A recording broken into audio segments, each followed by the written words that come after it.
Quando eu estava meditando em torno desse tema, né, eu acabei me deparando com uma lição do livro Caminho, Verdade e Vida, de Emmanuel, pela psicografia de Chico Xavier, que me fez refletir com mais detença acerca da situação, né, que o tema propõe, né? Esse encontro com Jesus. Né? Se já aconteceu, como aconteceu. E eu gostaria de fazer a leitura da lição só para que a gente tenha como abertura do tema de hoje. Eu achei ela tão relevante porque ela se refere à conversão de Pedro. Né? E Emmanuel fala uma coisa ao final assim, que realmente me tocou. Né? A lição 15, conversão, do livro Caminho, Verdade e Vida, onde Emmanuel comenta a passagem de Lucas, que está no capítulo 22, versículo 32, que nos diz assim: e tu, quando te converteres, confirma teus irmãos. São palavras de Jesus. Emmanuel então comenta assim: não é tão fácil a conversão do homem quanto afirmam os portadores de convicções apressadas. Muitos dizem, eu creio, mas poucos podem declarar, estou transformado. As palavras do mestre a Simão Pedro são muito simbólicas. Jesus proferiu-as na véspera do Calvário, na hora grave da última reunião com os discípulos. Recomendava ao pescador de Cafarnaum confirmasse os irmãos na fé quando se convertesse. Acresce notar que Pedro sempre foi o seu mais ativo companheiro de apostolado. O mestre preferia sempre a sua casa singela para exercer o divino ministério do amor. Durante 3 anos sucessivos, Simão presenciou acontecimentos assombrosos. Viu leprosos limpos, cegos que voltavam a ver, loucos que recuperavam a razão, deslumbrara-se com a visão do Messias transfigurado no Tabor, assistira à saída de Lázaro da escuridão do sepulcro e, no entanto, ainda não estava convertido. Seriam necessários os trabalhos imensos de Jerusalém, os sacrifícios pessoais, as lutas enormes consigo mesmo, para que pudesse converter-se ao Evangelho e dar testemunho do Cristo aos seus irmãos. Não será por se maravilhar tua alma ante as revelações espirituais que estarás convertido e transformado para Jesus. Simão Pedro presenciou essas revelações com o próprio Messias e custou muito a obter esses títulos. Trabalhemos, portanto, por nos convertermos. Somente nessas condições estaremos habilitados para o testemunho. É uma lição deveras profunda, né? Nós, como espíritas, sabemos da necessidade de estudarmos, de refletirmos continuamente, de buscarmos o nosso aprimoramento, a nossa transformação pessoal. Né? Mas o que Emmanuel está nos trazendo, nos convidando à reflexão, né, é que o conhecimento, mesmo o testemunhar, no sentido de presenciar situações especiais que possam nos tocar, que possam nos impactar, ainda assim, isto não será suficiente para a verdadeira conversão. E por que isso é importante? Porque a palavra encontro pressupõe o estar diante um do outro, né? Estar conscientemente diante do outro. Mas este encontro deve contemplar um entendimento de maior profundidade.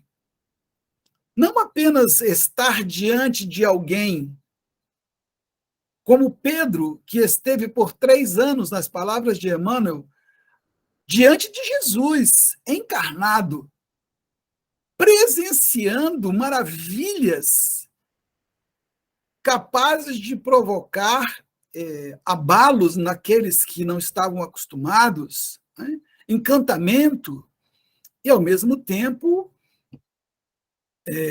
promover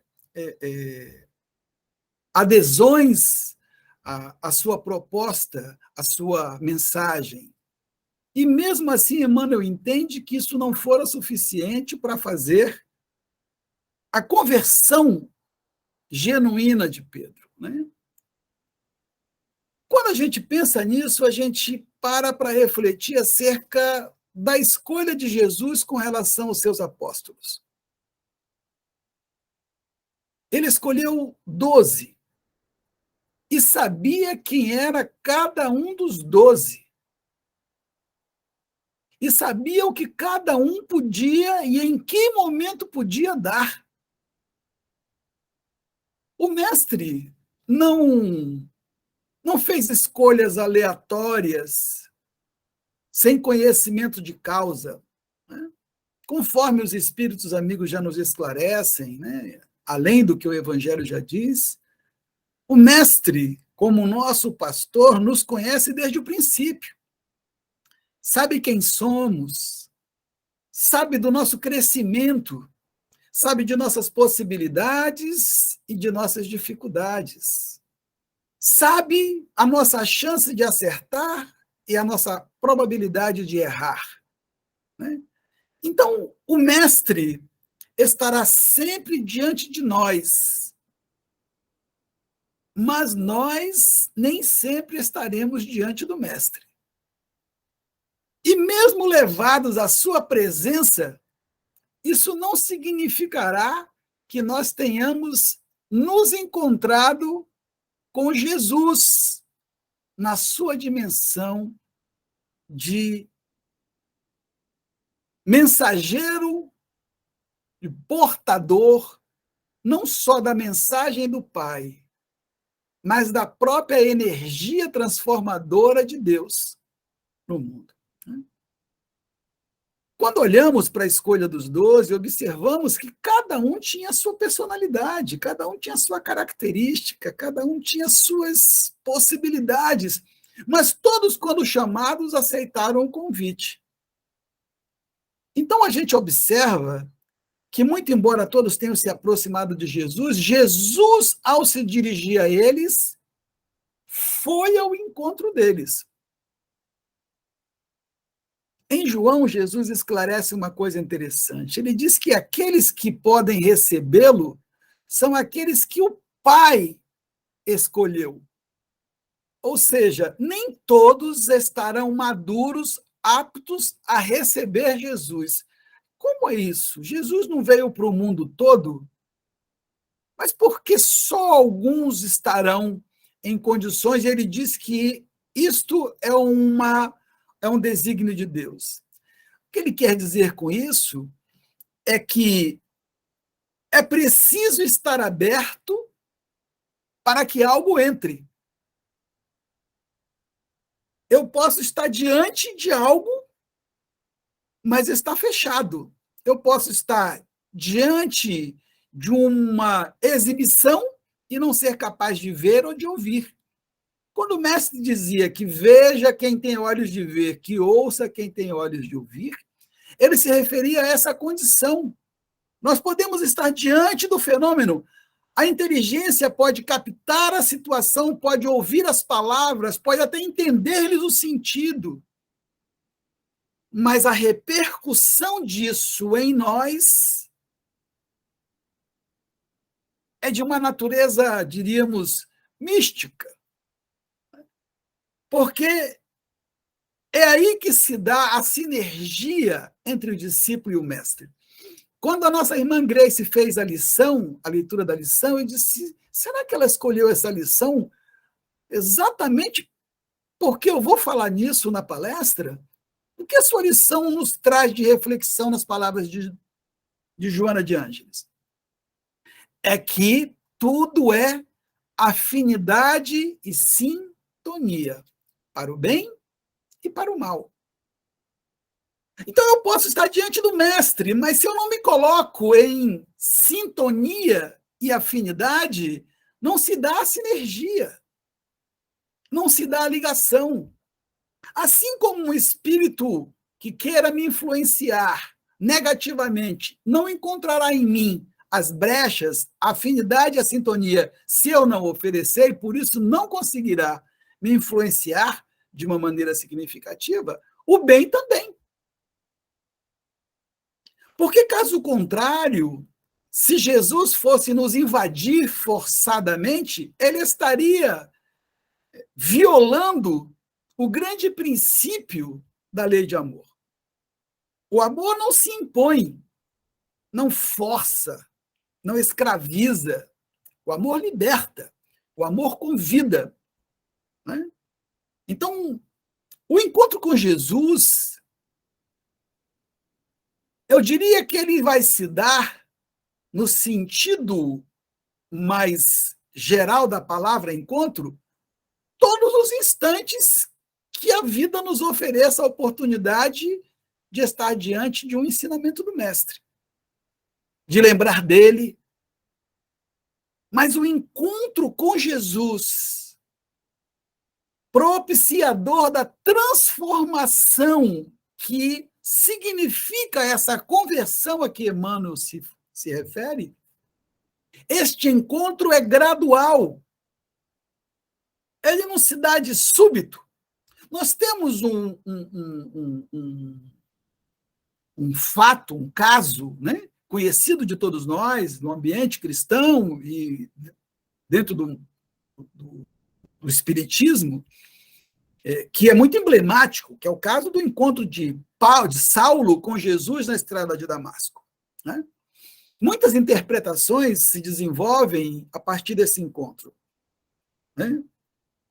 Mas a verdade é que aquele encontro de Saulo com Jesus foi o primeiro ponto de contato aonde a muralha construída na convicção férrea do doutor da lei se viu abalada,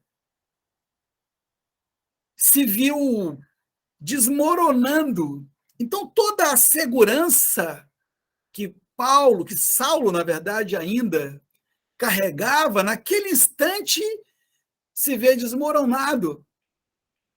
E quando ele pergunta a Jesus, que ninguém via, só ele, né? A luz que ele estava vendo, mas sabia que era o mestre. Senhor, o que queres que eu faça? Esta pergunta contém uma infinidade de respostas. Né? E Jesus, naquele momento, diz apenas a ele: vá até Damasco. Você lá vai encontrar alguém que vai dar o segundo passo. Então, primeiro, Saulo fica cego no sentido da cegueira física mesmo, para materializar a sua cegueira espiritual, para que ele tomasse consciência do quão cego ele estava. Ainda era Saulo, ainda era o homem enérgico, convicto, corajoso, fiel à sua crença, à sua fé, e por isso determinado dentro daquilo que compreendia e adotava, mas cego por não perceber que a verdade estava além das fórmulas, estava além das falas, como dizia Jesus, estava além da letra. Né? Porque a letra é morta, é o espírito que vivifica. E aquela cegueira de Saulo, que vai lhe levar à condição de encontrar Ananias, vai lhe levar ao segundo passo, quando Ananias o procura e diz que o mestre havia lhe enviado para dar continuidade, para lhe remover as escamas que o cegavam e para lhe informar do que viria adiante. Então, Saulo, naquele instante, se percebermos bem, ele é como uma criança É como se ele tivesse voltado emocionalmente à condição de um estudante primário, de uma criança que se confia naquele que o vai conduzir. Naquele instante, o doutor da lei poderoso, acostumado a dar ordens, desce do pedestal e se coloca na condição daquele que necessita de assistência, necessita de socorro, necessita de amparo e de orientação.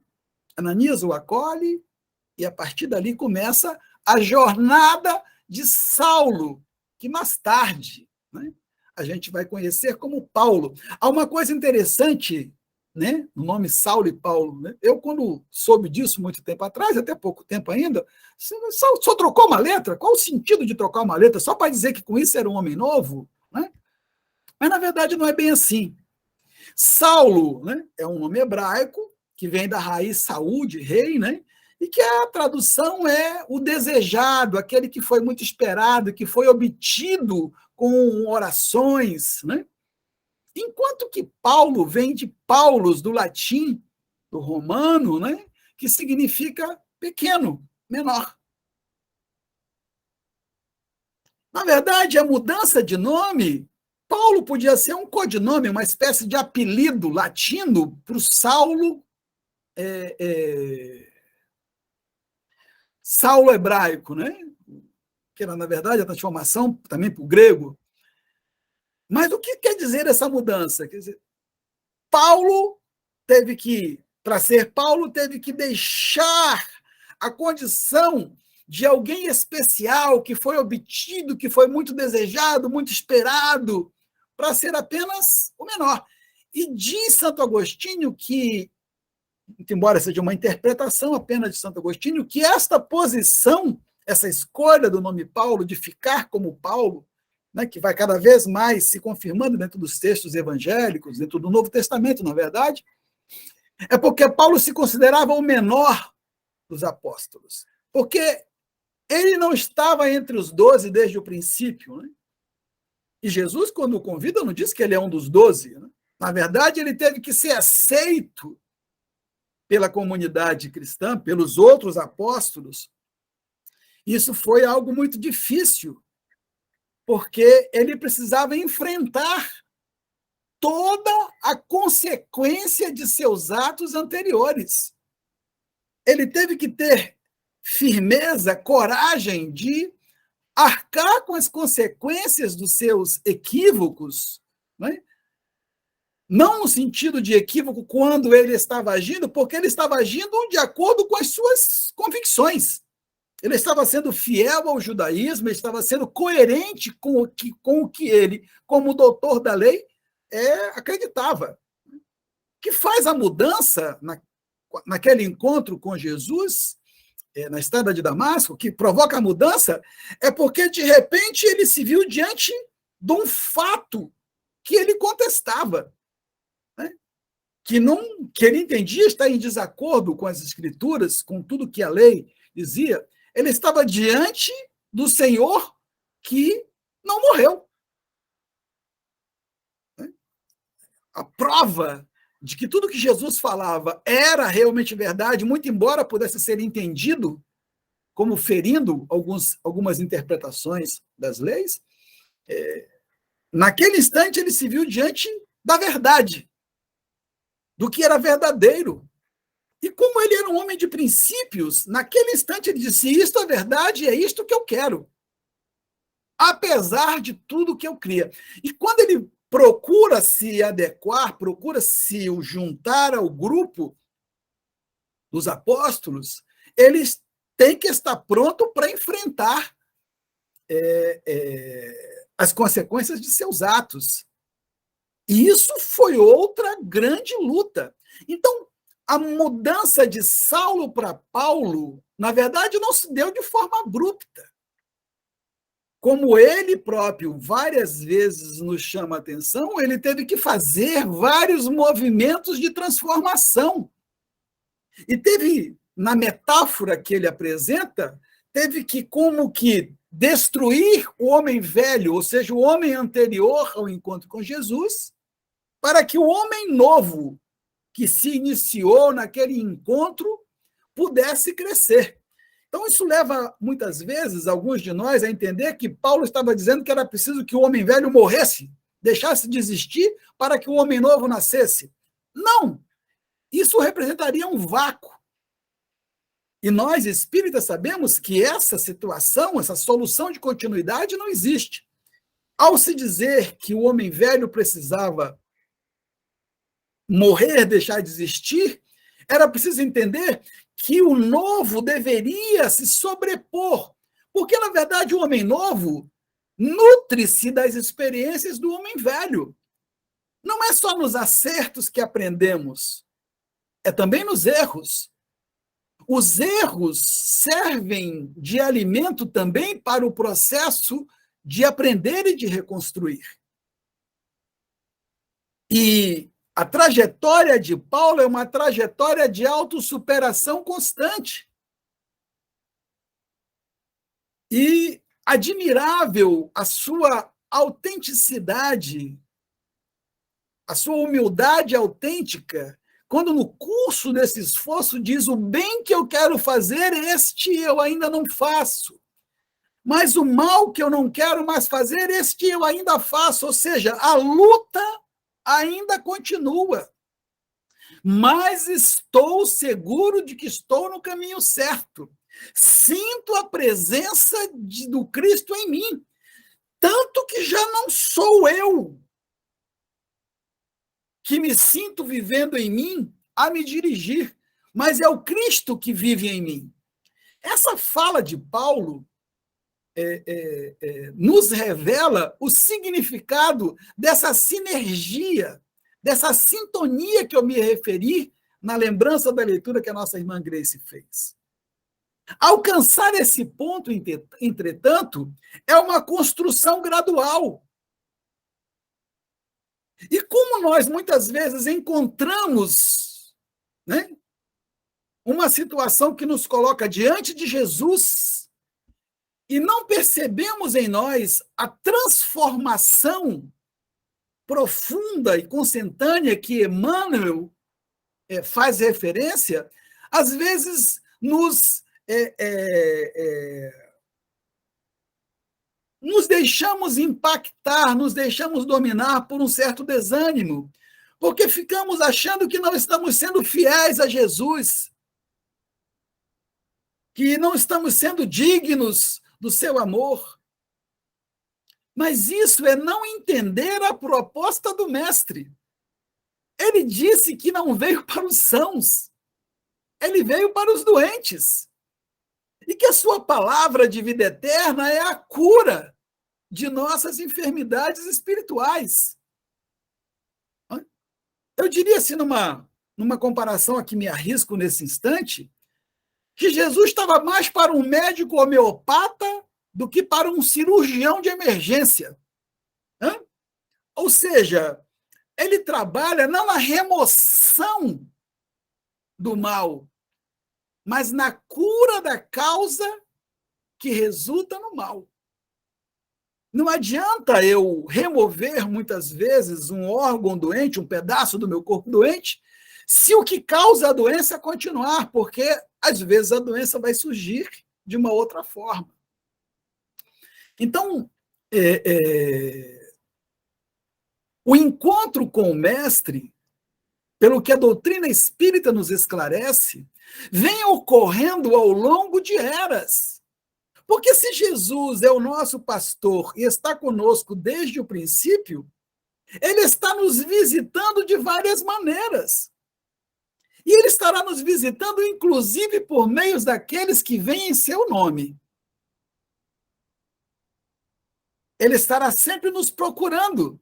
Às vezes ele nos procurará pelas dificuldades, às vezes ele nos procurará pelas facilidades. Porque, como estamos num mundo de provas e expiação, né, já que na fase anterior, no mundo primitivo, pela nossa inexperiência e certa ingenuidade espiritual, não éramos capazes de compreender a substância dos ensinamentos do Mestre, neste mundo de expiação e provas, as provas se apresentam como estímulos ao nosso crescimento espiritual, para que se desdobrem, para que se desenvolvam e se manifestem as potencialidades que carregamos em nós desde a criação, porque, apesar de criados simples e ignorantes, como nos ensinam os espíritos, carregamos em nós o DNA divino. Carregamos em nós toda a potencialidade que há de se desenvolver e de se manifestar na plenitude do desenvolvimento, na condição mais tarde, um dia de espíritos puros. Então, esse trânsito, esse desenvolvimento, como, aliás, nos esclarece muito bem André Luiz, no livro Evolução em 2 Mundos, ele vai se dar ao longo de repetidas experiências, aonde os limites que se nos apresentam são estímulos para serem superados. E na superação desses limites é que vamos encontrando a força que existe em nós, mas que precisa ser desenvolvida para que se realize. Então, se Deus nos criou simples e ignorantes, mas nos deu a fatalidade de alcançarmos a plenitude, porque essa é a sua lei, a lei de progresso, é claro que o trânsito também está de acordo com a lei. E o mestre não iria exigir de nós aquilo que não estivesse ao nosso alcance. A questão não é que Jesus se decepcione conosco, mas é que nós não compreendamos o amor de Jesus em relação a nós. O mestre nos ama exatamente como somos. Nos acolhe e nos aceita como somos, mas depende de nós o que recebemos do mestre. Como depende de nós o que recebemos do Pai. É na sintonia, é na afinidade. Jesus nos disse que o reino de Deus é, antes de tudo, uma realidade que nasce de dentro de nós e que irá se manifestar fora de nós à medida que nós o apresentamos e o desenvolvamos. Então, o encontro com Jesus deverá ser sempre um encontro renovador. Deverá ser sempre um encontro que nos estimula a transformação com alegria. Não com peso, não com sofrimento moral, de culpa, de remorsos. Paulo já nos dizia isso quando dizia, olha, o passado eu não posso mudar. Eu só sei que agora compreendo qual é o caminho correto e é isto que vou fazer. Vou seguir neste caminho. Determinado a me aprimorar constantemente. Eram essas as palavras de Paulo em todos os lugares onde ele ia. Olha para frente, faz o teu melhor, supera-te. Embora você ainda perceba em você o mal que você não quer mais fazer e perceba que o bem que você deseja ainda é fraco, continua, porque é no trabalho, é na ação, é no movimento, no exercício que você estará cada vez mais se habilitando a estar na sintonia com o mestre.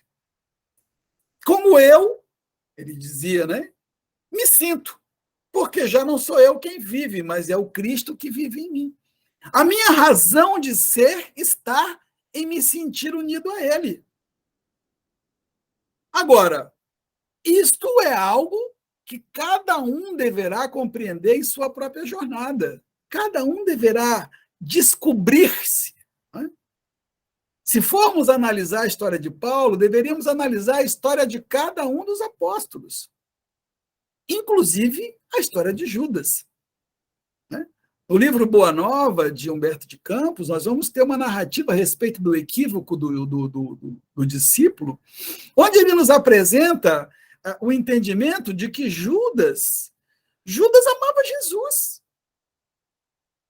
mas entendia que o mestre não estava se comportando dentro do que ele entendia que era a melhor maneira para que efetivamente o evangelho se colocasse no mundo, para que definitivamente o reino de Deus chegasse e os cristãos, aqueles que seguiam Jesus, então se tornassem os senhores da nova ordem.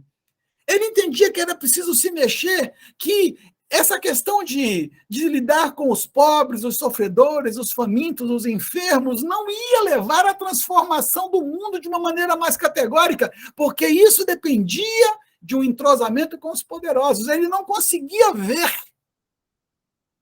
o Messias do amor. Ele só conseguia entender, apesar do Messias do amor, que deveria ser o Messias do poder. E quando ele toma a decisão de entregar aos sacerdotes, o que ele queria era que Jesus mostrasse que veio. Né? Ele entendia que se Jesus fosse preso, nas palavras de Humberto de Campos, ele, o próprio Judas, iria assumir a liderança dos apóstolos e depois de capitanear o movimento à época, que estava crescendo, né? Jesus estava sendo cada vez mais admirado, seguido, ele assumindo, ele iria ele próprio depois libertar Jesus. E quando ele vai reclamar com o Sinédrio que o acordo feito não foi cumprido, ele foi escarnecido e entendeu o erro que cometeu, e aí não suporta o peso disso depois da crucificação, e dá no que dá. Mas em nenhum momento é colocado em dúvida o amor de Judas por Jesus. Mas Judas entendeu Jesus dentro do que estava nele. Ele não conseguia enxergar o Jesus amoroso, transformando o mundo na humildade, na essencialidade. Ele amava Jesus porque ele via a grandeza de Jesus em tudo que ele havia presenciado. Era inequívoco o poder de Jesus para ele. Ele viu, ele presenciou, como todos os apóstolos. Mas isso não havia tocado nele como tocava em outros apóstolos, em Tiago, em João. A gente vai ver no exemplo de Emmanuel, no comentário de Pedro, que mesmo Pedro, sendo aquele mais valoroso que estava sempre com Jesus, também lhe faltou a sensibilidade de entender com mais profundidade a essência do ensinamento de Jesus. Pedro precisou passar pelas experiências que passou, inclusive da negação, né? E outras mais, a sua inconstância nos seus equívocos, para cair a ficha, como se diria hoje, do que significava ser não só um seguidor de Jesus, mas um apóstolo do Evangelho, no testemunho da própria transformação para que os outros se convencessem. É o que Jesus diz para ele: primeiro te converte.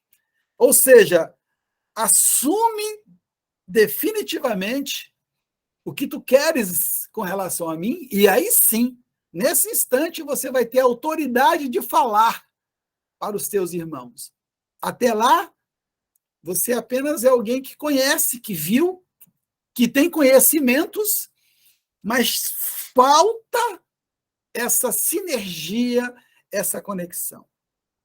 Então, entender essa questão é entender a própria dinâmica da vida. Nós nos encontraremos diante de Jesus muitas vezes, em várias situações.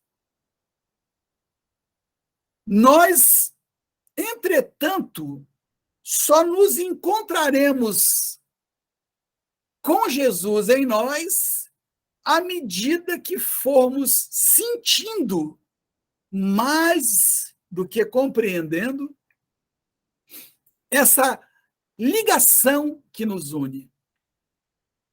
Porque algo que Jesus sempre enfatizou quando entre nós e para os seus discípulos e apóstolos era o quanto ele amava a todos. Por isso, né, ali na última ceia, né, na véspera da hora grave do Gólgota, ele diz: vou lhes deixar mais um mandamento. Ele já tinha falado do amor a Deus, do amor ao próximo como a si mesmo, já tinha falado até do amor aos inimigos, como exemplo da perfeição a que o amor deve chegar, mas naquele momento ele fala de um amor num ângulo especial, que vos ameis como eu vos amei, como eu vos amo. Então, Jesus ressalta a necessidade do amor entrega, do amor incondicional. Então, se Jesus amava a todos, mesmo aquele que ele já sabia que iria traí-lo, porque já conhecia a sua personalidade, o seu drama e o que estava em torno dele, ele nos ama a todos, independente de sermos seus discípulos e seus apóstolos. Ele disse naquele momento que ele era pastor de outras ovelhas e de outros rebanhos que ele também tinha que cuidar. Jesus não é só para os cristãos. Jesus é para todo mundo. Ele é o Senhor do nosso mundo, do nosso planeta. Ele é o Verbo.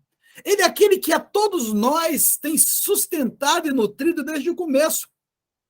Então, Jesus está com todos. Mas precisamos descobrir em nós o que nos impede ou dificulta estarmos com Jesus. Então, a pergunta do título da nossa exposição de hoje deve ser sempre repetida. Já se deu o nosso encontro com Jesus? Hoje eu me encontrei com Jesus? Esse mês eu me encontrei com Jesus? Eu estou me encontrando com Jesus mais ou estou me encontrando com Jesus menos? Essa reflexão é preciso ser feita porque, às vezes, nós estamos muito preocupados em afirmar que amamos a Deus, em afirmar que amamos a Jesus. Mas eu acredito, pelo que os nossos amigos espirituais nos ensinam, que o que às vezes nos falta é percebermos a necessidade de nos sentirmos amados por Deus, de nos sentirmos amados por Jesus. Quando Paulo diz, já não sou eu que vive, mas o Cristo que vive em mim, ele descreve algo assim. Ele consegue perceber nele todo o amor de Jesus, do Cristo, por ele. O amor do Cristo não deixa de estar por nós, porque o amor é incondicional dele. Mas para que se faça consciente nós, é preciso que nós façamos o nosso movimento.